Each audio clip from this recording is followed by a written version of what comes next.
Salut, c'est Trado, content de vous retrouver pour la mise à jour de l'analyse technique du CAC 40, du SP500 et du Nasdaq. Ça va être une séance très difficile à analyser parce que tout ce que je dis maintenant pourrait n'avoir aucun sens, étant donné que après la fermeture des marchés, Donald Trump a exhibé ces mesures de tarification douanière on le voit pas sur les indices boursiers. Regardez, le Nasdaq termine en positif à 0,75%. Pourtant, si on regarde ce qui se passe sur les CFD, sur les Turbo 24 qui cotent maintenant, alors que les marchés officiels sont fermés, nous avons actuellement un SP500 qui termine en dessous des supports. Je reviens un petit peu plus tard, c'est simplement pour vous montrer pourquoi ça va être difficile de faire une analyse normale. Et également le Nasdaq tout sombre, 4,2% pour le Nasdaq, l'SP500 moins 3,4% et CAC 40 moins 2,8%. Donc, plutôt que vous donner une analyse technique avec des signaux qui n'auront aucun sens demain quand vous ouvrirez la plateforme, je vais tenter de vous donner un coup d'avance et vous éviter de réagir dans l'urgence, de vous faire dicter votre conduite par le bruit et d'avoir globalement une vision d'ensemble. Ok?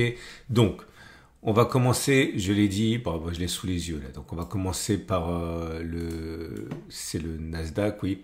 On est actuellement avec une baisse de 4,3% à 18 700. Ok, donc on va enlever 18 700, c'est-à-dire sur notre graphe, on serait à peu près, si on ouvrait tel qu'on l'est maintenant, à 18 700, c'est-à-dire ici. Si on devait effectivement ouvrir comme ça, voilà les choses que l'on peut dire. On a une structure qui est baissière, ok, puisque vous le savez, hein, on a attendu longtemps pour avoir ça. On a des pics et des creux qui sont descendants maintenant. Mais tout ce que je dis à prendre avec des pincettes, puisqu'on ne sait pas comment on va réagir le graphe en vérité. Mais bon, on fait de la fiction, c'est pas très important pour ce que j'ai à dire toute merde. Donc, on a une structure qui est baissière, mais j'ai envie de dire, on s'en fiche un petit peu en ce sens que une tendance baissière doit nous amener sur un support sur une temps supérieure. Et on était déjà depuis lors de la première attaque. C'était une attaque tellement violente qu'on n'avait même pas besoin de vérifier la tendance baissière. Ça servait à rien. C'était déjà trop tard. J'ai envie de dire, on est sur la zone de support.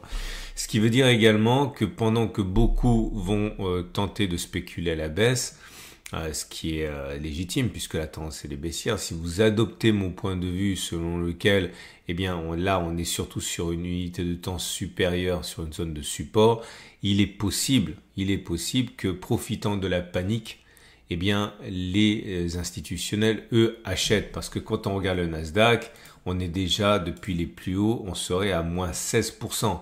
Encore 4% et on est dans le domaine du bear market. Ok, il faut savoir que la plupart des corrections ne débouchent pas sur un bear market. Et il faut également voir si le fait que nous on envisage un bear market sur le marché va être nécessairement relayé par l'économie. C'est pas sûr non plus. Autrement dit, on est en train de pricer un bear market sur le Nasdaq, alors même que on n'est pas du tout en bear market au niveau de l'activité économique. Ok, on commence juste à se demander si on n'a pas 35% de chance d'avoir une récession économique aux États-Unis. Bref, si vous savez lire entre les lignes, spéculer à la baisse, c'est légitime au regard de la tendance journalière qui est baissière. Mais il faut savoir que pendant que les petits traders, nous, eh bien, on spécule à la baisse, les gros, eux, qui ont une vision de moyen terme, long terme, achètent sans doute là. Ça veut dire quoi également? C'est-à-dire qu'on peut envisager de continuer à baisser. Mais normalement, je vais vous montrer les données hebdomadaires, c'est plus clair. Je suis désolé, je suis obligé de mener une analyse hebdomadaire alors qu'on est jeudi, mais bon, autant vous donner un coup d'avance. Regardez, oubliez l'unité de temps. Quand vous regardez les pics et les creux, c'est haussier ou c'est baissier? C'est haussier. Tout ce que je vous raconte depuis des mois est valable sur les données hebdomadaires comme c'était valable sur les données journalières. Le marché, il est fractal. Ça veut dire que les cours peuvent très bien descendre jusqu'à là. Tant qu'ils préservent ce niveau-là, on est avec des pics et des creux ascendants, donc on est en tendance haussière. Ça veut dire quoi? Ça veut dire que si on plonge et on perd même, allez, encore 9%, on serait dans le domaine de la tendance haussière de moyen terme. Ça, il faut bien le comprendre. Je mets les données journalières parce que c'est plus clair. L'idée, c'est que pour l'instant, ok, On est déjà à moins de 17%. Ok, si on devait aller provoquer le bas ici à moins 20%, on serait effectivement dans une situation de récession économique, de bear market, mais qui n'est pas encore validée par l'économie, en ce sens qu'on n'est pas en récession. Autrement dit, on voit déjà le pire maintenant. Ne serait-ce pas ici l'occasion pour vous déjà d'envisager d'acheter pour le moyen terme plutôt que de spéculer à court terme, ou on peut faire les deux évidemment, mais c'est pas pour rien qu'on a une structure, enfin c'est intéressant d'avoir cette structure baissière qui se dessine parce que du coup, eh bien lorsque l'on cassera ce niveau-là, on sera assuré, entre guillemets, graphiquement d'avoir cassé la tendance baissière puisqu'on aura des pics et des creux qui vont dans le sens inverse, on aura des pics ascendants et des creux descendants, donc ça nous donne quand même un repère, c'est pas mal. On regarde maintenant le Nasdaq. Je reviendrai sur ça en détail ce week-end quand on saura ce qu'a vraiment fait le marché. C'est exactement pareil pour le SP500. C'est-à-dire que bon, on n'a pas encore clôturé en dessous. Hein. C'est-à-dire que si je vous remets le SP500, à l'heure où je parle, on est à moins 3,5%. Forcément, hein, c'est pas plaisant. Et à l'heure où je parle, on est à 5470. 5470, ça veut dire que j'insiste à l'heure où je parle et je ne sais pas à quelle heure ça va, enfin comment ça va se terminer demain lorsque la vraie bougie sera là, mais on est a priori à 5470 ici. Comme vous pouvez le constater, c'est intéressant de noter que 5470, ça vient même pas pour l'instant invalider la stratégie en turtle soup, hein, c'est-à-dire que la stratégie en turtle soup, j'ai dit qu'elle était invalidée si on clôturait en dessous des plus bas. Et on pourrait très bien avoir une méga mèche,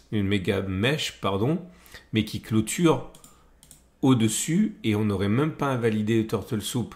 C'est intéressant parce que ça serait un signal haussier, ou du moins ça signalerait que votre trade haussier n'est pas invalidé.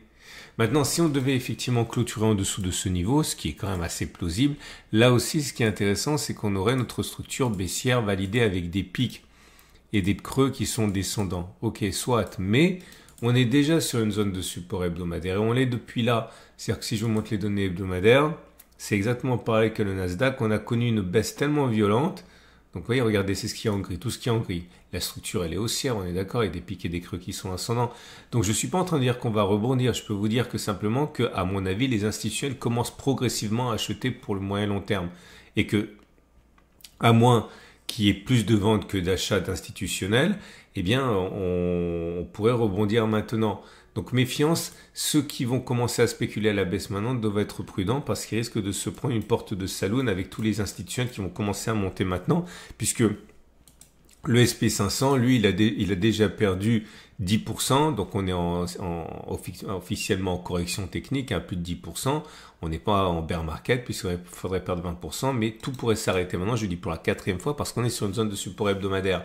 Maintenant, là aussi, c'est pas pour rien, c'est-à-dire qu'on a, même si on n'avait pas véritablement besoin d'être en cycle et en structure baissière, puisqu'on était déjà sur le support, l'avantage quand même de cette histoire, c'est que lorsque l'on rebondira à terme, eh bien, c'est en cassant ce niveau-là qu'on saura qu'on n'est plus en tendance baissière, puisque la structure sera neutre avec des pics ascendants, des creux descendants.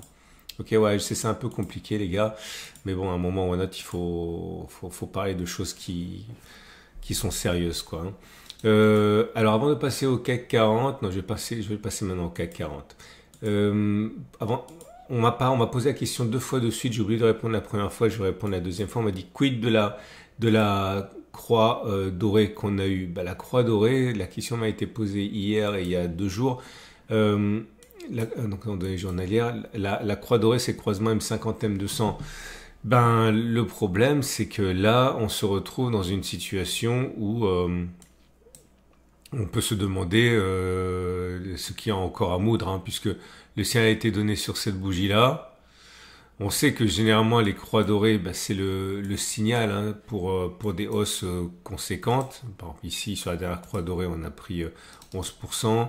Sur la fois d'avant, c'était encore beaucoup plus impressionnant, hein, entre ici et les plus hauts.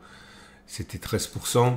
Donc là, bah voilà, ça fait partie toujours des fois où il faut se méfier parce que rien ne fonctionne à 100%. Je ne sais pas ce qui va se passer, hein.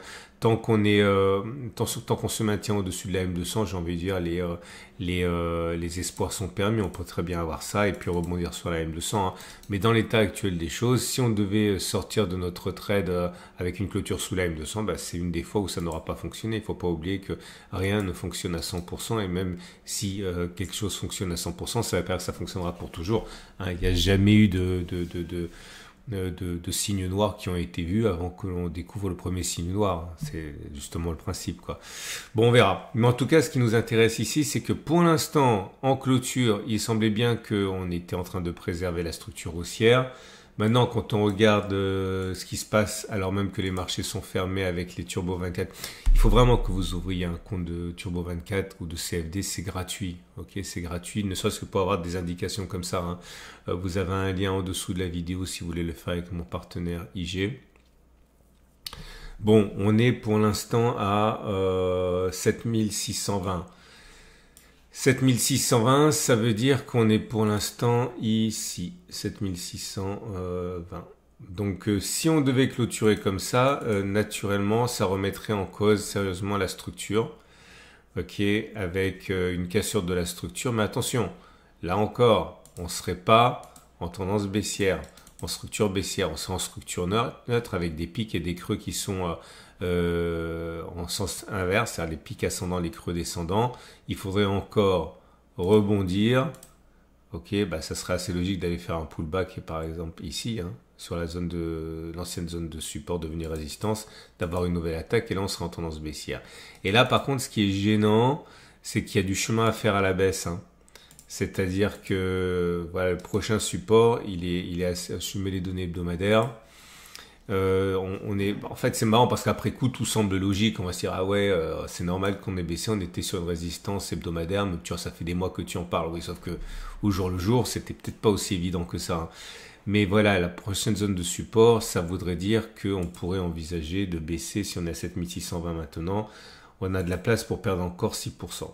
Alors 6% éventuellement pour arriver sur la zone du support sur le CAC 40, 5% encore pour le Nasdaq pour qu'il arrive au plus bas de sa zone de support. Bref, un scénario baissier semble se mettre en place pour les données journalières tout en gardant bien à l'esprit que sur le moyen terme, je suis intimement convaincu que les institutionnels, les fonds de pension, etc., ceux qui ont une vision de moyen long terme, commencent déjà à faire des bonnes affaires en achetant pendant la baisse, parce que quand ça rebondit très très vite.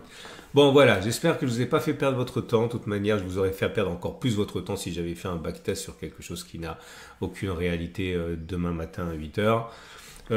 Soyez prudents ou ne le soyez pas. Ok, vous avez le droit d'être complètement open par rapport à ce qui va se passer, mais si vous décidez de trader maintenant, et franchement moi ça ne me dérange pas vraiment de trader dans ce genre de conditions, simplement soyez clair, très clair dans votre tête avec vos scénarios, avec vos stops de protection, etc., etc. Je vais vous montrer ce que vous pouvez faire. Votre rendez-vous avec IG. IG, bien plus que du trading, une équipe d'experts à vos côtés. Mais bon, ça n'a pas beaucoup de valeur parce que les marchés, on ne sait pas où ils sont le jour d'après Trump, j'ai envie de dire, hein. Mais en imaginant, bah là pour le coup, vous voyez, je suis bien fait de sortir, hein. Parce que moi je vais rentrer bientôt, hein. Mais là j'ai pris le TP1, TP2, TB3. Donc si vous voulez acheter, si on arrive à préserver ce niveau-là, ce serait un super bon signe. Ok, donc vous pouvez, en imaginant que, ouais, je dis n'importe quoi, il faudrait une mèche énorme, hein. Si vous êtes haussier, vous pouvez mettre un stop sous les plus bas qu'on aura atteint à l'ouverture. Ça parce que vous avez plein de stops de protection qui vont se déclencher à l'ouverture et ça sera vraiment la tempête jusqu'au moment où ça va rebondir. Vous pouvez éventuellement, imaginons qu'on fasse ça et qu'en fin de séance on soit là, eh bien vous pouvez partir du principe qu'on va faire un pullback. Ok, stop de protection quelques points en dessous. Si vous voulez spéculer à la baisse, soit vous spéculez à la baisse maintenant avec un stop de protection au-dessus, vous visez par exemple cette zone-là, soit vous attendez que l'on remonte. Ok, c'est possible. Vous mettez un stop de protection au-dessus et vous pariez sur une nouvelle attaque. Peut-être que je vais faire ça, je ne sais pas. Je vous dirai tout de même, je vous dirai toujours ce que je fais avant de le faire ou en même temps. Pour les données américaines, ben pour le SP500, j'ai envie de dire, c'est pareil, hein. Ça va ouvrir en panique. Ok, sûrement avec des T1 sous les clôtures, sous les bandes de Bollinger, etc., etc. Vous pouvez acheter à ce moment-là avec un stop de protection quelques points en dessous et parier sur un rebond. Si vous êtes baissier, bah, vous faites l'inverse, hein, c'est-à-dire vous spéculez à la baisse. Alors, on est sur une zone de support, hein, donc spéculer à la baisse sur une zone de support, c'est toujours un petit peu risqué. Mais vous pouvez spéculer à la baisse en imaginant que on est parti pour une grosse récession. Vous mettez un stop au-dessus. Enfin, étant donné on fait une nouvelle attaque, vous pouvez mettre un objectif qui sera à l'intérieur de la zone, mais c'est encore une fois c'est dangereux parce que vous êtes sur une zone de support et mettre un stop de protection au-dessus de la structure haussière. Voilà. Bon, je vous souhaite une excellente journée. Je reviens sur tout ça en détail avec des vrais graphes samedi, dimanche. Et vous avez des choses qui vous attendent dans les communautés de la chaîne YouTube. Et pensez à ouvrir un compte de démonstration avec IG, c'est gratuit, vous aurez les mêmes graphes que moi, ça peut vraiment vous aider, hein. À demain pour la mise à jour.